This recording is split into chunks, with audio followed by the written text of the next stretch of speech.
আমরা তো ক্যাপসিকাম নানা রকম রান্না করে খাই। এইটা আমি একটু ক্যাপসিকামে ঝাল দেখাচ্ছি। ক্যাপসিকামটা দেখুন, আর তার সঙ্গে সর্ষে বাটা, আদা বাটা আর চিনি, লঙ্কা দেইনি। এমনি ক্যাপসিকামটা ঝাল ঝাল, যদি আপনারা লঙ্কা খান তো বেটে দিতে পারেন। আমি কয়েকটা কাঁচা লঙ্কা দেবো আস্ত, সেটা মেখে খাওয়া যেতে পারে। আমি তেলে ক্যাপসিকামটা ছেড়ে দিচ্ছি।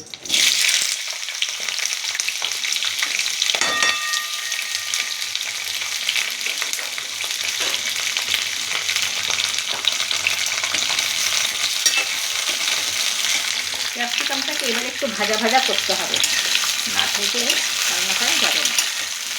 ভাজা ভাজা করে একটু নুন দিই, একটু হলুদ দিই, তারপরে ভাজা ভাজা করে দিচ্ছি।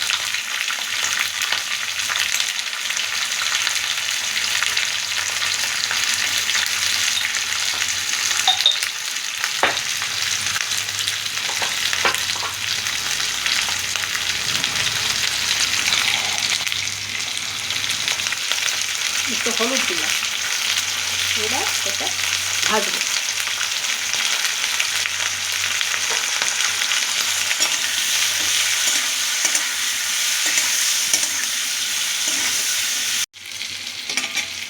এবার আমার এটা ভাজা ভাজা হয়ে গেছে, দেখুন এটা ভাজা ভাজা হয়ে গেছে। এইবার আমি মশলাটা দেবো, ধনে বাটা, তারপরে আদা বাটা দিয়ে করেছি এটা। লঙ্কা দেইনি, লঙ্কাটা এমনি দু একটা চিড়ে দেবো, এমনি একটু ঝাল ঝাল ক্যাপসিকাম। দেখুন এটা নাড়ছি। এবার ওকে জল দিয়ে দেবো, সর্ষেটা ভাজা যায় না, জল দিয়ে দেবো।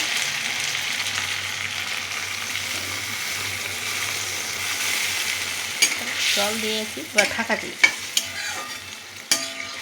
কাঁচা লঙ্কা দেবো, দিয়ে একটা দুটো কাঁচা লঙ্কা দিয়ে ঢাকা দিয়ে দেবো। এই দেখুন দুটো কাঁচা লঙ্কা দিয়ে দিলাম।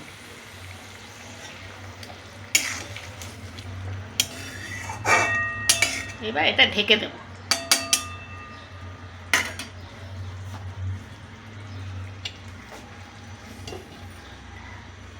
এবার হয়ে গেলে তখন আবার আপনাদের আমি দেখাবো পুরো।